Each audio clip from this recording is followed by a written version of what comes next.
ആകാശവാണി.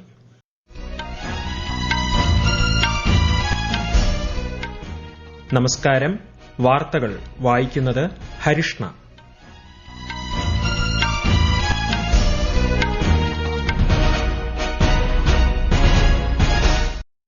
പ്രധാന വാർത്തകൾ.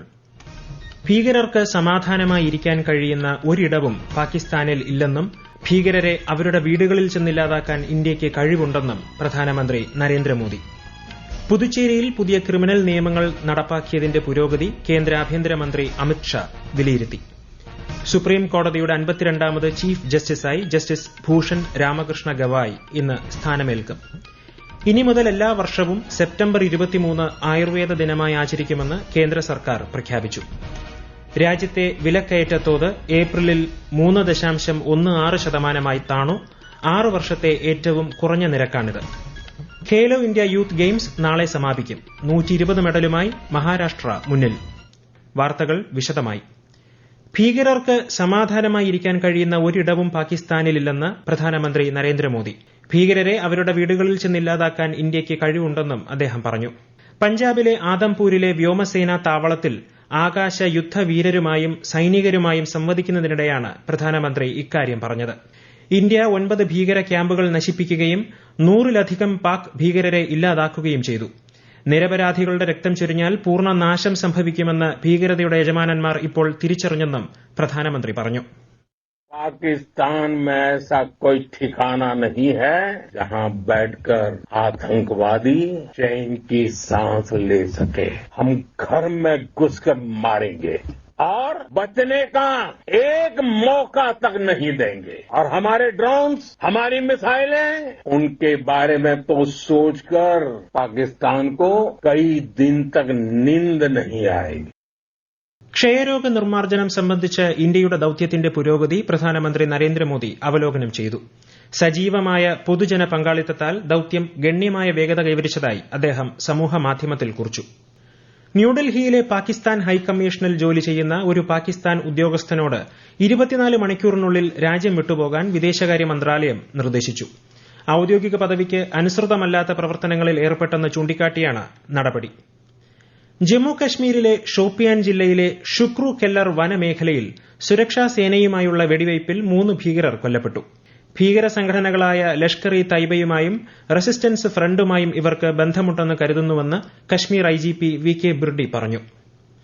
ജമ്മു കശ്മീരുമായി ബന്ധപ്പെട്ട ഏതൊരു പ്രശ്നവും ഇന്ത്യയും പാകിസ്ഥാനും ഉഭയകക്ഷി ചർച്ചയിലൂടെയാണ് പരിഹരിക്കേണ്ടതെന്ന് വിദേശകാര്യ മന്ത്രാലയ വക്താവ് രൺധീർ ജയ്സ്വാൾ പറഞ്ഞു. ഇക്കാര്യത്തിൽ ഇന്ത്യയുടെ നിലപാട് മാറിയിട്ടില്ല. അതിർത്തി കടന്നുള്ള ഭീകരതയ്ക്ക് നൽകുന്ന പിന്തുണ ഉപേക്ഷിച്ചെന്ന് പാകിസ്ഥാൻ വിശ്വസനീയമാം വിധം ബോധ്യപ്പെടുത്തും വരെ സിന്ധു ജല കരാർ റദ്ദാക്കിയതിൽ മാറ്റമുണ്ടാകില്ലെന്നും വിദേശകാര്യ മന്ത്രാലയ വക്താവ് പറഞ്ഞു. The Indus Water Treaty was concluded in the spirit of goodwill and friendship as specified in the preamble of the treaty. However, Pakistan has held these principles in abeyance by its promotion of cross-border terrorism for several decades now. Now, as per CC's decision that I referred to of 23rd April, India will keep the treaty in abeyance until Pakistan credibly and irrevocably abjures its support for cross-border terrorism. Jammu കശ്മീരിലെ ഹിരാനഗർ സെക്ടറിലെ അതിർത്തി നിവാസികൾക്കായി 600 പുതിയ ബങ്കറുകൾ നിർമ്മിക്കുമെന്ന് പ്രധാനമന്ത്രിയുടെ office കാര്യ ചുമതലയുള്ള കേന്ദ്ര സഹമന്ത്രി doctor Jitendra Singh അറിയിച്ചു. 2000 ബങ്കറുകൾ ഇതിനകം നിർമ്മിച്ചിട്ടുണ്ടെന്നും അദ്ദേഹം മാധ്യമപ്രവർത്തകരോട് പറഞ്ഞു. പുതുച്ചേരിയിൽ 3 പുതിയ ക്രിമിനൽ നിയമങ്ങൾ നടപ്പിലാക്കിയതിന്റെ പുരോഗതി കേന്ദ്ര ആഭ്യന്തരമന്ത്രി അമിത്ഷാ വിലയിരുത്തി. പോലീസ്, കോടതി, ജയിൽ, ഫോറൻസിക് സേവനം എന്നിവയുമായി ബന്ധപ്പെട്ട പ്രധാന നിബന്ധനകൾ അവലോകനം ചെയ്തു. എഫ്ഐആറുകൾ പ്രാദേശിക ഭാഷകളിൽ രജിസ്റ്റർ ചെയ്യാനും കേന്ദ്രമന്ത്രി നിർദ്ദേശിച്ചു. സുപ്രീം കോടതിയുടെ 52ാമത് ചീഫ് ജസ്റ്റിസായി ജസ്റ്റിസ് ഭൂഷൺ രാമകൃഷ്ണ ഗവായ് ഇന്ന് സ്ഥാനമേൽക്കും. രാഷ്ട്രപതി ഭവനിൽ നടക്കുന്ന ചടങ്ങിൽ രാഷ്ട്രപതി ദ്രൌപദി മുർമു സത്യവാചകം ചൊല്ലിക്കൊടുക്കും. ഇന്നലെ വിരമിച്ച ചീഫ് ജസ്റ്റിസ് സഞ്ജീവ് ഖന്നയ്ക്ക് പിൻഗാമിയായാണ് ജസ്റ്റിസ് BR ഗവായ് സ്ഥാനമേൽക്കുന്നത്. ഈ വാർത്തകൾ ആകാശവാണിയിൽ നിന്ന്. ആകാശവാണി വാർത്തകളും വാർത്താ അധിഷ്ഠിത പരിപാടികളും all India radio news Thiruvananthapuram YouTube ചാനലിലും at all India radio news Thiruvananthapuram Facebook പേജിലും AIR ന്യൂസ് _തിരുവനന്തപുരം ഇൻസ്റ്റഗ്രാം അക്കൌണ്ടിലും at AIR news _TVM X ഹാൻഡിലും ലഭ്യമാണ്. ഇനി മുതൽ എല്ലാ വർഷവും സെപ്റ്റംബർ 23 ആയുർവേദ ദിനമായി ആചരിക്കുമെന്ന് കേന്ദ്ര സർക്കാർ ഔദ്യോഗികമായി പ്രഖ്യാപിച്ചു. ഇതുവരെ ധൻതേരസ് ആഘോഷങ്ങളുടെ ഭാഗമായായിരുന്നു ആയുർവേദ ദിനം ആചരിച്ചു വന്നിരുന്നത്. എല്ലാ വർഷവും സെപ്റ്റംബർ 23 നടക്കുന്ന ആയുർവേദ ദിനാഘോഷങ്ങളിൽ എല്ലാവരും സജീവമായി പങ്കെടുക്കണമെന്ന് ആയുഷ് മന്ത്രാലയം അഭ്യർത്ഥിച്ചു. കഴിഞ്ഞ വർഷത്തെ അപേക്ഷിച്ച് ഏപ്രിൽ 2024 മുതൽ ഈ വർഷം ഫെബ്രുവരി വരെ കൽക്കരി ഇറക്കുമതിയിൽ 9.2% കുറവുണ്ടായതായി കേന്ദ്ര സർക്കാർ. ഇറക്കുമതിയിലെ കുറവ് $69.3 ലക്ഷം വിദേശ നാണ്യശേഖര ലാഭമുണ്ടാക്കിയതായും മന്ത്രാലയം അറിയിച്ചു. രാജ്യത്തെ അർദ്ധചാലക മേഖല വികസിച്ചുകൊണ്ടിരിക്കുന്നതായി കേന്ദ്രമന്ത്രി അശ്വിനി വൈഷ്ണവ്. നോയിഡയിലും ബംഗളൂരുവിലും ആരംഭിച്ച ആധുനിക അർദ്ധചാലക സംവിധാന കേന്ദ്രത്തിന്റെ ഉദ്ഘാടനം നിർവഹിക്കുകയായിരുന്നു കേന്ദ്രമന്ത്രി. Today we started the new Semiconductor Design Center of Renesas.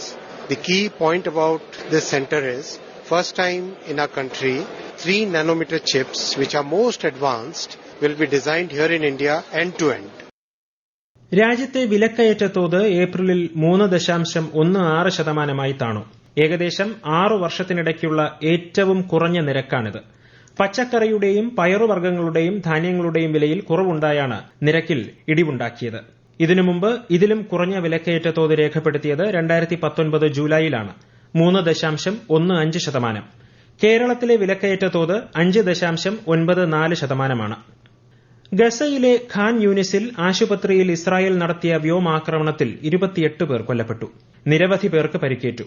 Israel ആശുപത്രിയിൽ 6 ബോംബുകളാണ് വർഷിച്ചതെന്ന് ഹമാസ് അറിയിച്ചു. സിറിയയ്ക്കെതിരായ ഉപരോധങ്ങൾ പിൻവലിച്ച് US. പുറത്താക്കപ്പെട്ട പ്രസിഡന്റ് ബഷർ അൽ അസദിന്റെ ഭരണകാലത്ത് സിറിയയ്ക്കെതിരെ ഏർപ്പെടുത്തിയിരുന്ന ഉപരോധങ്ങൾ പിൻവലിക്കുന്നതായി US പ്രസിഡന്റ് ഡൊണാൾഡ് ട്രംപ് പ്രഖ്യാപിച്ചു. ട്രംപിന്റെ 4 ദിവസത്തെ ഗൾഫ് പര്യടനത്തിന്റെ പശ്ചാത്തലത്തിലാണ് പ്രഖ്യാപനം. സൌദി സന്ദർശിക്കുന്ന ട്രംപ് സൌദി കിരീടാവകാശി മുഹമ്മദ് ബിൻ സൽമാനുമായി നിരവധി തന്ത്രപ്രധാന കരാറുകളിൽ ഒപ്പുവച്ചു. 78ാം കാൻ ചലച്ചിത്രമേളയ്ക്ക് തുടക്കമായി. ഇന്നലെ ഉദ്ഘാടന ചടങ്ങിൽ വിഖ്യാത ചലച്ചിത്രകാരൻ റോബർട്ട് ഡി നിറോയ്ക്ക് ഓണററി പാം ദിയോർ സമ്മാനിച്ചു. ഇന്ത്യൻ സൈന്യത്തിനും പ്രധാനമന്ത്രി നരേന്ദ്രമോദിക്കും അഭിവാദ്യമർപ്പിച്ചുകൊണ്ട് ഇന്ന് തിരുവനന്തപുരത്ത് ത്രിവർണ്ണ സ്വാഭിമാന യാത്ര നടക്കും.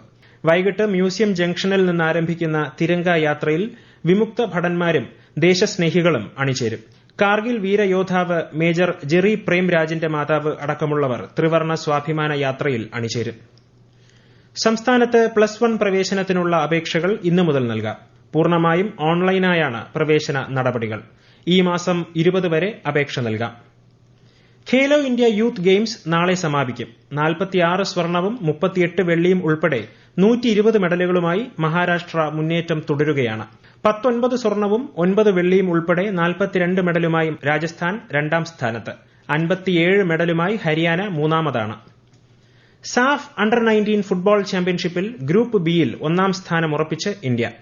അരുണാചൽ പ്രദേശിലെ യുപിഐയിൽ ഇന്നലെ നടന്ന മത്സരത്തിൽ എതിരില്ലാത്ത 4 ഗോളുകൾക്ക് ഇന്ത്യ നേപ്പാളിനെ തോൽപ്പിച്ചു. മറ്റന്നാൾ സെമി ഫൈനലിൽ ഇന്ത്യ മാൽദീവ്സിനെ നേരിടും.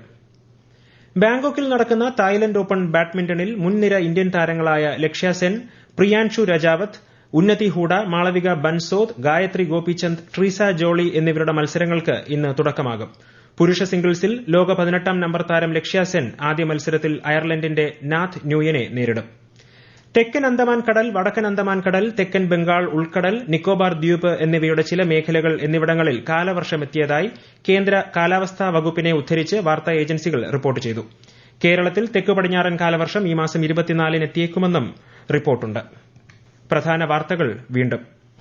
ഭീകരർക്ക് സമാധാനമായിരിക്കാൻ കഴിയുന്ന ഒരിടവും പാകിസ്ഥാനിൽ ഇല്ലെന്നും ഭീകരരെ അവരുടെ വീടുകളിൽ ചെന്നില്ലാതാക്കാൻ ഇന്ത്യയ്ക്ക് കഴിവുണ്ടെന്നും പ്രധാനമന്ത്രി നരേന്ദ്രമോദി. പുതുച്ചേരിയിൽ പുതിയ ക്രിമിനൽ നിയമങ്ങൾ നടപ്പാക്കിയതിന്റെ പുരോഗതി കേന്ദ്ര ആഭ്യന്തരമന്ത്രി അമിത്ഷാ വിലയിരുത്തി. സുപ്രീം കോടതിയുടെ 52ാമത് ചീഫ് ജസ്റ്റിസായി ജസ്റ്റിസ് ഭൂഷൺ രാമകൃഷ്ണ ഗവായ് ഇന്ന് സ്ഥാനമേൽക്കും. ഇനി മുതൽ എല്ലാ വർഷവും സെപ്റ്റംബർ 23 ആയുർവേദ ദിനമായി ആചരിക്കുമെന്ന് കേന്ദ്ര സർക്കാർ പ്രഖ്യാപിച്ചു. രാജ്യത്തെ വിലക്കയറ്റ തോത് ഏപ്രിലിൽ 3.16% താണു. 6 വർഷത്തെ ഏറ്റവും കുറഞ്ഞ നിരക്കാണിത്. ഖേലോ ഇന്ത്യ യൂത്ത് ഗെയിംസ് നാളെ സമാപിക്കും. 120 മെഡലുമായി മഹാരാഷ്ട്ര മുന്നിൽ. വാർത്തകൾ കഴിഞ്ഞു. അടുത്ത വാർത്താ പ്രക്ഷേപണം ഉച്ചയ്ക്ക് 12:30.